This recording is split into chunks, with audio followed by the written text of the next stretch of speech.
Coé, bientôt un procès. On a 2 procès là qui arrivent, un pour Coé et un autre. Il y a un gros rebondissement dans l'affaire Coé. Oui. Donc, il y a une femme de 42 ans qui avait été placée en garde à vue en octobre dernier. On en avait parlé ici et elle avait été relâchée. Il y avait eu des vérifications qui avaient été faites.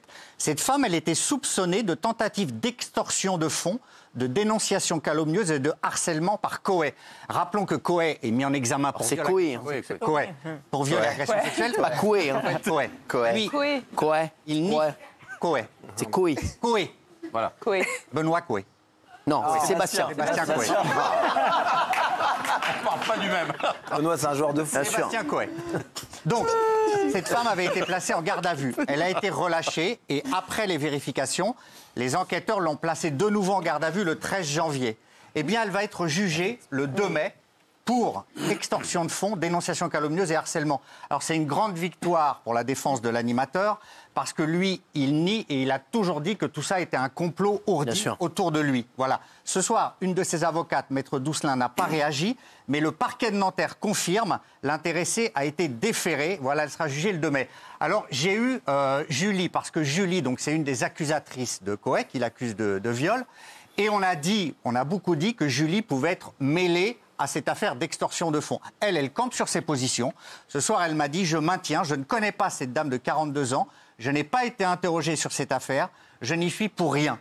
Et j'ai une information par rapport à l'affaire d'agression sexuelle et de viol. Je rappelle que Coé nie formellement. Eh bien, il va y avoir une confrontation. Et cette confrontation, d'après mes informations, aura lieu bientôt, puisqu'elle est prévue en février. Donc les 2 affaires vont avancer, mais l'affaire qui sera jugée le 2 mai, c'est bien celle que dénonce Coé d'extorsion de fonds. Affaire Coé, donc bientôt un procès. Oui. Affaire Maillet, également bientôt un procès. Pour dénonciation calomnieuse, intimidation. Apparemment, il y aurait une correctionnelle. Fabrice Divisio, je viens d'avoir les informations. Fabrice Divisio, apparemment, veut en découdre et Dieu sait que je le comprends et je le soutiens dans son combat. Allez, condamné pour viol sur mineur. Il est finalement remis en liberté pour une raison incroyable. Oui, en fait, c'est une affaire typique qui montre les problèmes de l'encombrement de la justice et des lenteurs des procédures. Il y a pile un an, en janvier 2024, un homme a été condamné. Cet homme, il avait 43 ans pour avoir violé sa nièce qui est une jeune adolescente et qui n'a que 13 ans. En janvier l'année dernière, cet homme est donc condamné, reconnu coupable et condamné à une peine très lourde, évidemment, vu la gravité des faits, 10 ans de réclusion criminelle. Mais cet homme fait appel de cette décision. Et donc, à ce moment-là, la justice a 1 an pour trouver une nouvelle audience pour juger le procès en appel. Et l'ennui, c'est que ce délai n'a pas été respecté, à tel point que la chambre d'instruction de la cour d'appel de Versailles a décidé de remettre cet homme en liberté, qui pourtant devait en principe purger une longue peine. Évidemment, ça pose 2 énormes problèmes. Le premier problème, c'est la question de la récidive. Cet homme, il est alcoolique, violent et peu fiable selon son entourage. Et puis, vis-à-vis de la victime, qui se dit que bien, son bourreau est dans la nature. Et le deuxième problème, évidemment, c'est que cet homme, il est de nationalité malienne, il est SDF sans emploi, il n'a aucune garantie de représentation. Et donc, évidemment, catastrophe. C'est extrêmement probable qu'il ne se rende pas au procès en appel, qu'il prenne la poudre d'escampette et qu'il ne fasse jamais les 10 ans de prison pour lesquels il a été... Catastrophique. Catastrophique, une fois de plus. On voit ce pays part en cacahuète, vous le savez, on vous le dit tous les soirs.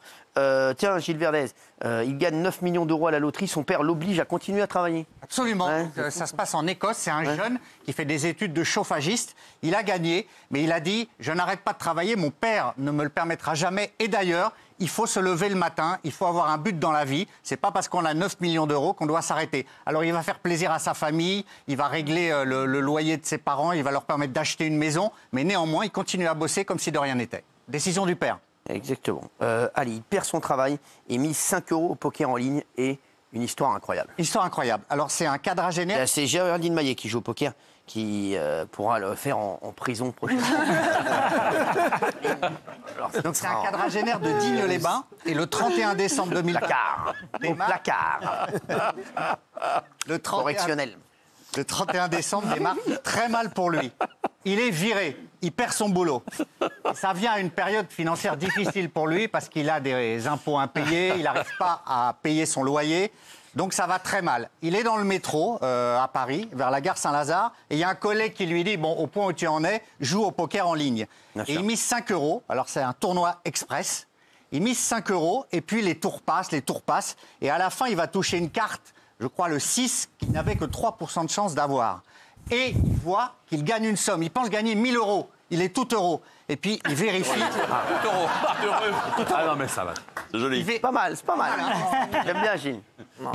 Il est heureux, mais c'est pas 1 000 €, c'est 800 000 € qu'il a gagné. C'est incroyable. Il se met à pleurer dans le métro, il remercie son collègue, ça va le sortir de tous les problèmes. Il va acheter une résidence principale en région parisienne, investir dans l'immobilier. Et lui aussi, comme notre joueur qui a gagné 9 millions en Écosse, il a promis que l'argent ne va pas le changer, qu'il va rester le même. C'est une belle histoire. Incroyable, très fort. Très fort, merci. Les autres que ça change. Ouais, merci, on ne m'arme pas. Enlèvement, séquestration, GIGN et doigts coupés. Alors ça, l'incroyable prise d'otage du roi de la crypto-monnaie en France, c'est un truc de fou, ce qui s'est passé. Oui, c'est une histoire horrible. Un homme, en fait, a été enlevé avec sa femme ce mardi dans un petit village dans le Cher, chez lui. Et cet homme, effectivement, ce n'est pas n'importe qui. C'est un brillant entrepreneur français qui s'appelle David Balland, qui est le cofondateur de l'entreprise Ledger, une licorne française qui a extrêmement bien marché puisqu'elle a été valorisée en 2021 1,5 milliard de dollars. Et donc c'est cet homme, avec sa femme, qui a été kidnappé mardi dernier. Et les kidnappeurs, évidemment, ont demandé une rançon à ses proches en crypto-monnaie. Et pour montrer leur détermination, c'est assez terrible, selon le Parisien, Incroyable. ils auraient coupé un doigt de cet homme et l'auraient envoyé à ses proches pour montrer qu'ils étaient extrêmement sérieux. Alors, évidemment, l'affaire a été prise extrêmement au sérieux par les forces de police. Rien n'a fuité dans la presse, tout a été fait de manière très secrète. Et le lendemain, mercredi, le GIGN, avec une action extrêmement musclée, a réussi à retrouver David Balland, à le libérer de ses ravisseurs, à en interpeller 4 d'entre eux. Et le lendemain, jeudi, c'est sa femme qui, elle, a été donc libérée. Incroyable. Et pareil, là encore, 4 interpellations. Alors évidemment, la question qui se pose, c'est est-ce qu'on va réussir à savoir qui sont les commanditaires et est-ce qu'on va pouvoir remonter jusqu'à eux pour les interpeller? Bien sûr. Avant de parler de Miss France, ça rebondit dans l'affaire Maillet-Divisio, puisque Fabrice Divisio vient de tweeter, SMS envoyé ce soir à une collaboratrice, j'ai besoin d'une citation directe contre Géraldine Maillet en diffamation. Regardez la séquence de ce soir. Si vous pouvez me livrer la citation pour correction demain, ça serait top. Postulant habituel sur Paris. Merci. Cette affaire, à mon avis, va faire couler énormément d'encre et je pense que Géraldine Maillet sera dans les prochaines semaines derrière, dans le sommaire. 5 affaires du jour. Mais elle sera en photo derrière moi, Géraldine, voilà, contre la prison. Je comprends et je me joins bien entendu à Fabrice Divisio dans toutes ses démarches. Bien entendu. Miss France, la vérité sur le départ fracassant de Cindy Fabre. Vous l'aviez promis hier, on a les vraies raisons du départ de Cindy Fabre. C'est chaud. Donc, elle a annoncé hier qu'elle quittait la société Miss France. Donc, voilà les coulisses. Alors, je vous donne juste sa citation d'hier. C'est avec beaucoup d'émotion que je vous annonce la fin de ma collaboration avec la société Miss France. Après 3 années intenses et incroyablement enrichissantes. Donc, elle est partie. Elle avait remplacé Sylvie Tellier. On sait que c'est du mytho, ça. Ouais. Enfin, non, Cindy, elle a fait le boulot, la peau, mais il y a un truc derrière. Donc, c'est quoi l'histoire? Allez. Voilà. Donc, en fait, depuis 10 jours, Cindy Fabre était à bout. Donc, à bout? Ouais, elle était à bout. À bout. Raymond à bout? Elle craquait complètement, en fait, et en 10 jours, elle a pris la décision de partir. Ah ouais. Tout a commencé avec l'interview dont vous vous souvenez sûrement de la Miss France, Angélique Angarny-Philopon, sur Sud Radio, lorsqu'elle ne s'est pas déclarée Charlie. Êtes-vous Charlie? Elle ne s'est pas prononcée. Voilà. Ah, c'est ça. Exactement. Donc, sur la toile, ça fait un tollé. Et en coulisses également, puisqu'Alexia Laroche-Joubert, la grande patronne, reproche vertement à Cindy Fabre de ne pas avoir assez préparé la Miss France à des interviews comme celle-là et à des questions litigieuses qui peuvent la mettre en mauvaise posture. Ouais. C'est son boulot de préparer, de cornaquer les Miss France. Donc Cindy Fabre se tourne vers la Miss France. C'est chaud l'histoire. Très chaud. Elle se tourne vers la Miss France et elle lui dit... Votre réponse ou ta réponse a été impensable, entre guillemets, impensable, inaudible, intolérable. Mais la Miss France n'avait pas été préparée à ce type d'interview. Donc, Certes, elle savait qu'il pouvait y avoir des interviews comme ça, mais pas à ce point-là. En coulisses, ça chauffe entre Cindy Fabre, la Miss France, et Alexia Laroche-Joubert. Le directeur général de la société Miss France, qui est Frédéric Gilbert, lui, il dit à Cindy Fabre, ne parte pas, ça va s'arranger, les tensions vont retomber. Les tensions ne retombent pas du tout. Et Alexia Laroche-Joubert impute à Cindy Fabre la responsabilité de l'interview ratée. Et Cindy Fabre part, certes de son plein gré, mais à bout, elle ne pouvait plus rester en fait. C'est incroyable. C'est chaud. Cyril. Alors, franchement, c'est aussi chaud qu'une affaire. Comment Alors, non, c'est bien pire que vous. Vous l'aviez dit hier qu'on saurait la vérité aujourd'hui. Il nous a fallu 24 heures. Bien sûr. Tiens, avant qu'on parle de Bruno Guillon, on vous a déjà parlé de Bonnie Blue, cette femme qui a couché avec 1057 hommes en 12 heures. Oui. Eh bien, il y a un mec qui n'a pas eu de chance alors qu'il faisait la queue pour participer à cette affaire. Sa mère est arrivée. Regardez, je vous jure que c'est vrai. Regardez. He's coming. He's lost his coat. Joseph, where's your coat? Downstairs.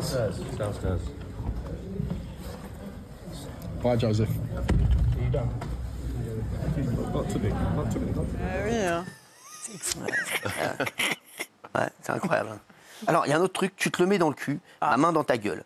Quand Samuel Etienne, qui est un amour, Samuel Etienne, s'énerve tout rouge, il n'a pas du tout approché qu'on lui reproche de s'être incrusté à l'événement caritatif Stream for Humanity, organisé par le streamer Amine, m'a tué, regardez, et c'est vrai que, c'est un amour, Samuel, et je comprends, il s'en est pris plein la gueule, mais c'est une bombe de mec, regardez.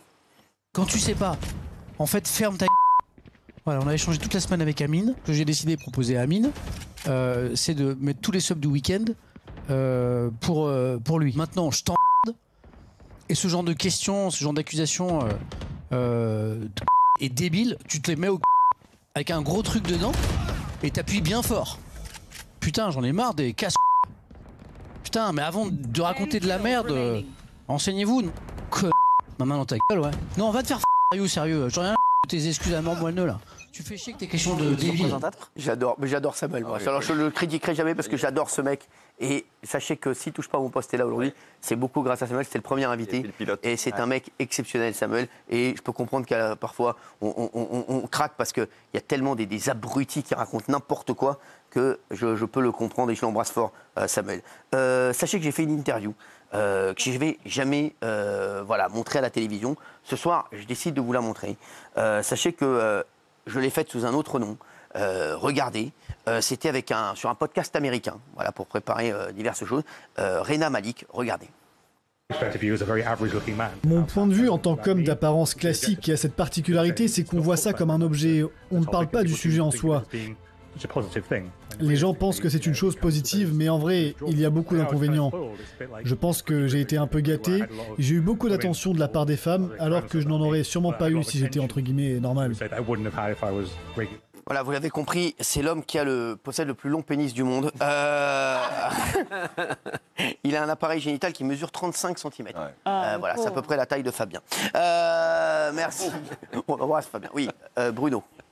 Il y a eu des propos très forts tenus par Bruno Guillon. Alors je vais vous raconter l'histoire. On se souvient que Bruno Guillon a été victime d'un homejacking. L'animateur radio. L'animateur radio. Un homejacking dans les Yvelines, c'était en septembre 2023, dans sa propriété. Un homejacking très violent, puisque lui, sa femme et leur fils de 14 ans avaient été menacés, notamment avec une arme de poing. Elle avait été obligée de descendre au sous-sol, menacée par un pistolet dans le dos. Donc hier, devant le tribunal correctionnel de Versailles, c'était le procès des 5 hommes. Il y avait déjà eu 2 mineurs condamnés, mais ce sont les 5 hommes accusés de complicité dans ce cambriolage très violent. Donc, Bruno Guillon et son épouse se sont présentés au procès. Et là, Bruno Guillon, d'ailleurs salué par le procureur à la fin, a été d'un courage incroyable. Et je vais vous lire des déclarations qu'il a prononcées. D'abord, il a raconté ce qui s'était passé. Je suis tout nu au bord de mon lit avec un pistolet sur le front. Je ressens de la honte, de la culpabilité de ne pas avoir pu protéger ma femme et mon fils. Et il a dit aux hommes qui... Les accusés ont été ironiques, ils n'ont pas reconnu leurs responsabilités, ils se sont rejetés les torts les uns sur les autres. Et il a dit, vous avez brisé une famille et un couple, nous sommes condamnés à être malheureux pour le restant de nos jours. Les victimes aujourd'hui, c'est nous. Ils ont brisé la vie d'un gamin de 14 ans. Il avait des rêves d'études qu'il ne fera pas car c'est devenu compliqué à l'école à cause de cette agression. Donc en fait, il s'est livré vraiment et sa sincérité face au côté très détaché des accusés a vraiment ému tout le monde, y compris le procureur. Alors il a aussi dit que c'était très difficile pour lui et il était très amer parce que les jugements publics, notamment sur les réseaux sociaux, à son encontre ont été violents. Certains ont minimisé son expérience parce qu'il travaille dans les médias. Ils lui ont dit « tu t'en remettras ». Même certains ont dit « bien fait pour toi ». Voilà. Donc le procureur de la République salue son courage, sa dignité, la pudeur du couple Guillon. Les débats ont duré 10 heures et les 5 accusés ont été condamnés à des peines de 5 à 10 ans de prison. Et même pour le dernier, 12 ans, au-delà de la réquisition de 10 ans. Alors le dernier, ce serait le commanditaire qu'on retrouve dans d'autres affaires et chacun a minimisé son rôle. Et figurez-vous qu'à la fin du procès, comme ils se sont tous rejetés la responsabilité, il y a eu une tension entre deux prévenus. Ils se sont battus, des coups de poing ont été échangés à ce moment-là. Ils s'étaient insultés dans la journée. Mais là, on ne sait pas très bien pourquoi cette explosion violente, mais ça a marqué tout le monde, Cyril. Merci Gilles.